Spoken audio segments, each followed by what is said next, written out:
we're going to talk about the cheapest entry-level bike that you can possibly get.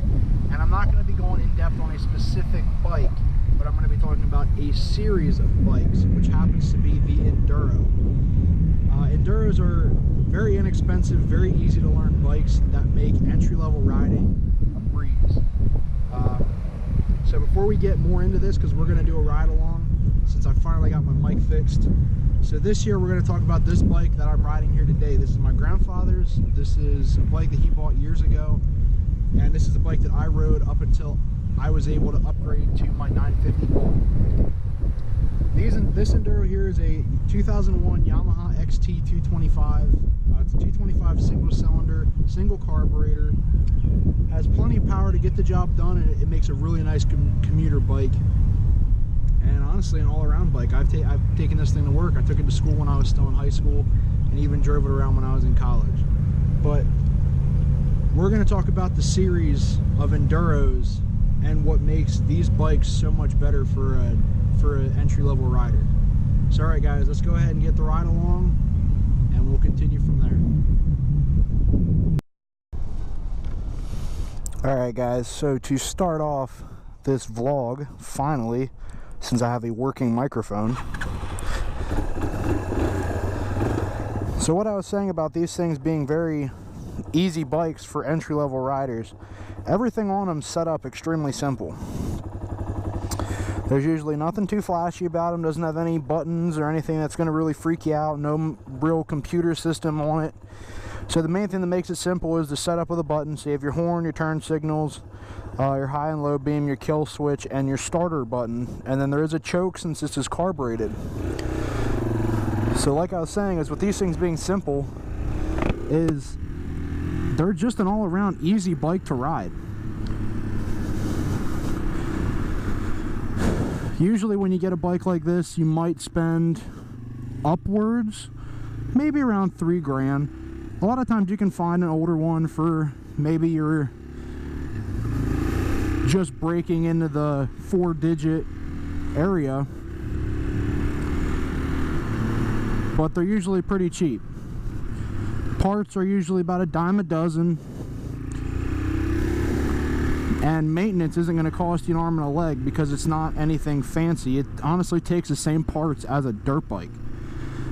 So that's the thing that makes them extremely inexpensive, because they're just street legal dirt bikes. Now, a bike like this, you can modify them a little bit higher than what this one here is, which you can put like slicks on it. You can do a big bore kit and have them bored out to a 450 or a little bit bigger than that. But for the most part, a bike like this is a nice commuter. It's really comfortable to ride. You're in a more upright position, and they're just very user-friendly. Now, something like this, like I said, this is a 225. I'm 6 foot, 280 pounds, and I can ride this with no problem. This is a very, very nice bike. And Enduros are all very user-friendly, smooth power delivery, but they don't have enough power to where you're going to hurt yourself. Because I know some people go in and they get like a Gixxer 600, and it's too much power, they hurt themselves, they just can't ever get the power to the ground, and if they panic, they can really hurt themselves. Not saying that you can't hurt yourself on a bike like this, but it's kind of hard to hurt yourself because it's just such a relaxed bike. It doesn't have a real they don't have real snappy throttles. They don't have too much torque to where you're going to pull the front wheel off the ground every gear you're going through. But these things just make really nice bikes. Now I know, like I was saying, with this one being carbureted, usually the only maintenance you have to do is maybe just run some fresh gas through it every now and then, start it up. Usually fuel injection, you don't have to worry too much about anything getting too funky on it. But carbureted, it's just so nice. All you have to do is get a new gasket kit and you can rebuild it, clean up the carburetor for the next season or anything like that. But these bikes just are incredibly user-friendly, from the power to the handling. Like I said, they're not... A lot of people diss on enduros because of their handling, but if you're just cruising down some back roads like this and maybe hit a main road that's like 55 miles an hour, you can handle it. Now, over a long period of time at 55 miles an hour, like let's see, like maybe an hour ride at that speed, you could be stressing the motor a little bit, because most enduros are like a dirt bike. They're air cooled, unless you get the newer ones, which usually run liquid cooled.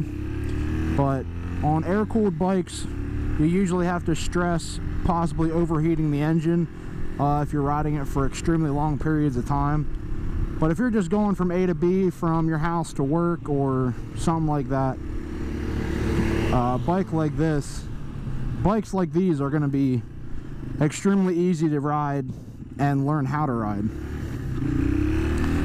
So we're going to actually wrap up this video on enduros for being probably the cheapest and most user-friendly entry-level bike.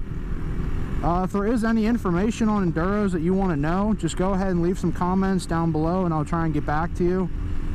And as always, guys, I hope you like this video. And to go with this, since you've made it this far, is if you're in the market for an enduro, this bike is actually for sale. And if you would happen to want it, go ahead and leave some comments down below and I'll get back to you, because it is for sale. And like I said, this is my grandpa's, title in hand and everything like that, but we just don't ride it enough. I upgraded to my bike and he just doesn't ride anymore, so it's just up for sale because we don't get to use it. Nothing wrong with it, runs like a champ. Honestly, I'd buy it if I had the money. But anyway, guys, I do hope you like this video. If you do, give it a thumbs up. Don't forget to subscribe, and I will catch you on the next upload. See you guys.